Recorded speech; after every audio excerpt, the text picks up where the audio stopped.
नमस्कार दोस्तों, स्वागत है आप सभी का अपने यूट्यूब चैनल पर। तो आज हम बात करने वाले हैं बिहार पॉलिटिक्स की। बिहार पॉलिटिक्स में इस वक्त जो है भोजपुरी के पावर स्टार कहे जाने वाले पवन सिंह ने अपने एक बयानों से बिहार की राजनीति में एक हलचल पैदा कर दी है। जी हाँ, आज हम उन्हीं चीजों के बारे में चर्चा करने वाले हैं। चैनल पे नए हैं तो चैनल को जरूर सब्सक्राइब कर लें। तो आपको बता दूं कि आगामी कुछ महीने में यानी अक्टूबर नवंबर के अंदर विधानसभा चुनाव होना है। और विधानसभा चुनाव नजदीक जैसे जैसे आ रही है, पार्टी और जो नेता है उसका अदला बदली होना शुरू हो चुका है। इसी कड़ी में पवन सिंह जो है एक बयान जो आपको बता दूं, टीवी 9 भारतवर्ष जो है बिहार के अंदर एक बिहार कॉन्क्लेव नाम का जो है वो शो कर रही है वहां पर। तो उस शो के अंदर में पवन सिंह को भी बुलाया गया था। और पवन सिंह के बारे में एक बात मैं आपको बता दूं, हमेशा से ही वो बेबाक बातों के लिए जाने जाते हैं, बेबाक प्रश्नों का उत्तर देते रहे हैं।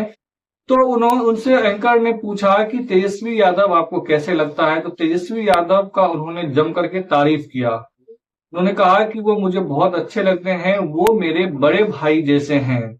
इस पर एंकर ने कहा कि उन्होंने इससे पहले पवन सिंह ने कहा कि वो जमीनी नेता है, गांव में घूमते हैं, लोगों से मिलते हैं।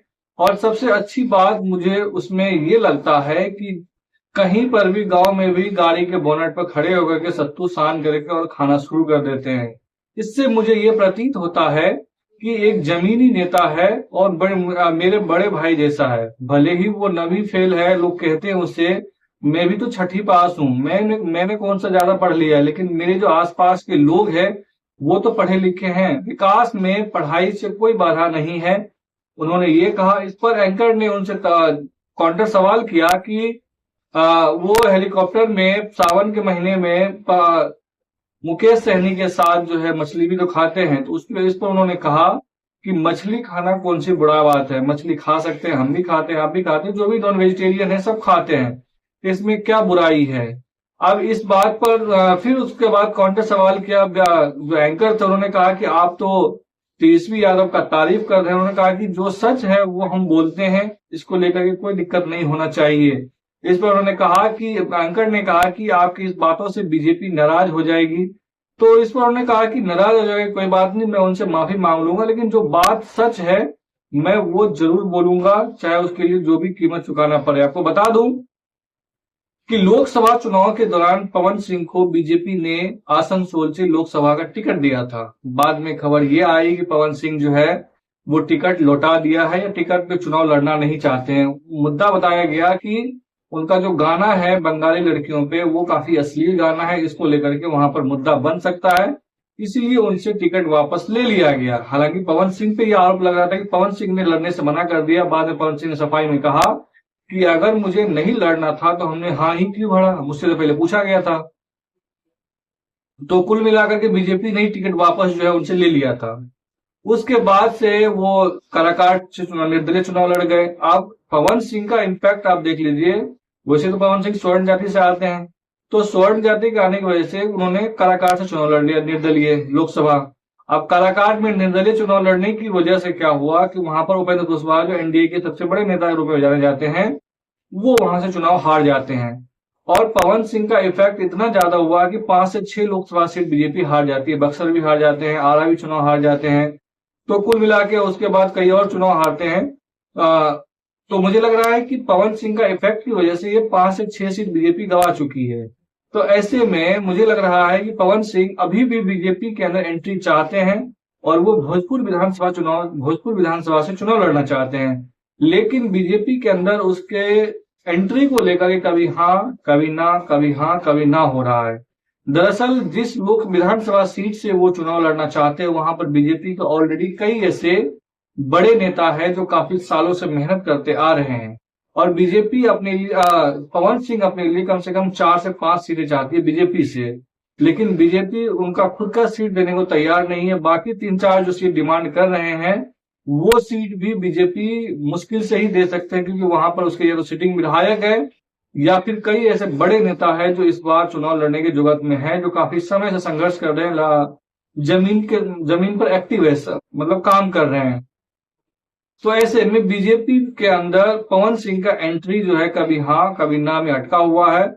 और मुझे जहां तक लग रहा है कि बीजेपी पवन सिंह को अपने पार्टी में शामिल नहीं करेगी। इसके पीछे मैं आपको रीजन बताता हूं कि अगर बीजेपी पवन सिंह को पार्टी में शामिल करते हैं तो जो कुशवाहा वोटर्स है वो नाराज हो जाएंगे, क्योंकि पवन सिंह की वजह से ही कुशवाहा के बड़े नेता, कुशवाहा समाज के बड़े नेता उपेंद्र कुशवाहा जो है वो चुनाव हार गए।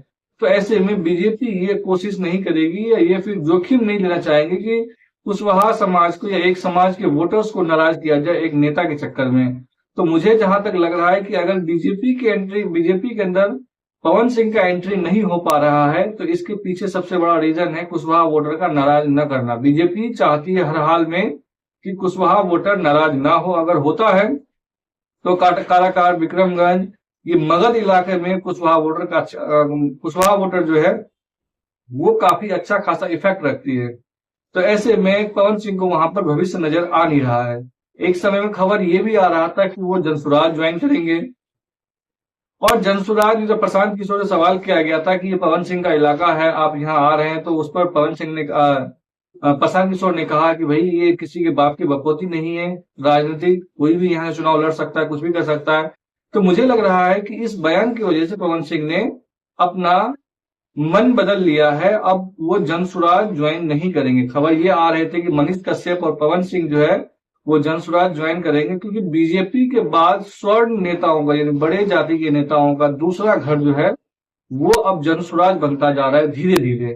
तो ऐसे में अगर जनसुराज से टिकट अगर चुनाव लड़ते या उस ज्वाइन करके लड़ते तो कुछ हो सकता था, लेकिन अब यहाँ पर जो है उन्होंने मन बदल लिया है और अब पवन सिंह ये कोशिश में लगे हुए हैं कि वो आरजेडी ज्वाइन करें और अपने मनचाहे सीट पर विधानसभा चुनाव लड़े। अब इसको लेकर के उन्होंने कल जो बयान दिया है एनडीटीवी कॉन्क्लेव में, वो बयान जो है काफी चर्चा है बिहार में इस वक्त। और ये खबर जो पॉलिटिकल एनालिस्ट है, राजनीतिक एक्सपर्ट कह सकते हैं कि वो लगातार इस बयान के कयास लगा रहे हैं कि वो आरजेडी तक दरअसल संदेश पहुंचाना चाहते हैं कि वो आरजेडी के अंदर शामिल होना चाहते हैं। अब ये आरजेडी के विचार में क्या हो सकता है ये तो आरजेडी बताएगा, लेकिन मेरा जो मानना है कि पवन सिंह का अचानक से इस तरह का बयान नहीं आया, इसके पीछे पूरी तरीके से सोची समझी रणनीति हो सकता है। और उसी के तहत उन्होंने एनडीटीवी इंडिया के एक बड़े कॉन्क्लेव में तेजस्वी यादव का तारीफ किया है। हालांकि उन्होंने ये भी कहा है कि तेजस्वी यादव किसी पे ओछी टिप्पणी नहीं करते हैं, किसी पर निजी टीका टिप्पणी करने से बचते हैं, और यही नेता एक अच्छे नेता की पहचान है। तो मुझे लग रहा है कि वो पर्सनली तौर पर मुझे बहुत पसंद है, मैं उसे पसंद करता हूं। अब इस पसंद के पीछे क्या है ये तो पवन सिंह ही बताएंगे, लेकिन मेरा जो मानना है वो कोशिश में लगे हुए हैं कि आरजेडी ज्वाइन करें और आरजेडी के टिकट पर वहां चुनाव लड़े। लेकिन आरजेडी ने भी अपने आप को एक तय कर लिया है या अपने सहयोगी दलों को भी इस बात का अंदेशा दे दिया गया है कि चुनाव के बाद भी बीजेपी तोड़फोड़ कर सकती है। अगर त्रिशंकु विधानसभा होता है तो बीजेपी तोड़फोड़ की राजनीति कर सकती है। तो ऐसे में अपने तमाम सहयोगी दलों से उन्होंने कह दिया है कि स्वर्ण जो मतदाता कैंडिडेट है उसे बहुत कम दे, यानी ऊंची जाति के जो नेता है उसे टिकट कम से कम दें, क्योंकि जितने भी ऊंची जाति या स्वर्ण जाति के नेता होते हैं उनका झुकाव जो है वो हमेशा बीजेपी की तरफ रहता है। तो ऐसे में जब त्रिशंकु विधानसभा का कंडीशन होता है तो बीजेपी को तोड़ने में आसानी हो सकती है। ये स्वर्ण जाति के लोग टूट करके आराम से बीजेपी में शामिल हो सकते हैं। इससे पहले भी आपने देखा होगा जब मतदान पर फ्लोर टेस्ट हो रहा था नीतीश कुमार का, तो उसमें इसका जो एक नेता है